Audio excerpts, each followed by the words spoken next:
எங்கள் பாட்டியோட கைப்பக்குவத்தில் பருத்தி பால் எப்படி செய்கிறதுன்னு பார்க்கலாம் வாங்க.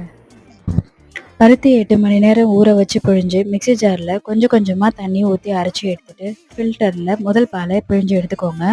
திரும்பவும் தண்ணி ஊற்றி 2வது பாலையும் சேர்த்து எடுத்து வச்சுக்கோங்க. அளவுகள்லாம் டிஸ்கிரிப்ஷனில் இருக்குது, பார்த்துக்கோங்க. ஒரு பாத்திரத்தில் தண்ணி ஊற்றி கொஞ்சமாக உப்பு சேர்த்து பிடிச்ச சர்க்கரை, சுக்கு, ஏலக்காய் சேர்த்து தண்ணி சூடானதும் ரவையை சேர்த்து 5 நிமிஷம் வரைக்கும் கிண்டிக்கிட்டே இருக்கணும். ரவை வெந்ததும் எடுத்து வச்ச பாலை பாதி சேர்த்துட்டு கூடவே மஞ்சத்தூளையும் சேர்த்து 3 நிமிஷம் கிண்டுங்க. அப்புறம் மிச்சம் இருக்க பாலையும் ஊற்றி 10 நிமிஷம் கிண்டுங்க. கை விடாமல் கிளறிட்டே இருக்கணுங்க, அதுதான் ரொம்ப முக்கியம். அடுத்து காய்ச்சி வச்ச கருப்பட்டி வெல்லம் சேர்த்து 5 நிமிஷம் கிண்டிக்கிட்டே இருங்க. கொஞ்சமாக நெய் சேர்த்துக்கோங்க. அப்புறம் துருவி வச்ச தேங்காய் பூவை கொஞ்சம் கொஞ்சமாக சேர்த்து கடைசி 5 நிமிஷம் கிண்டி இறக்குனீங்கன்னா சுவையான ஆரோக்கியமான பருத்திப்பால் தயாருங்க. தேங்க்ஸ் ஃபார் வாட்சிங்.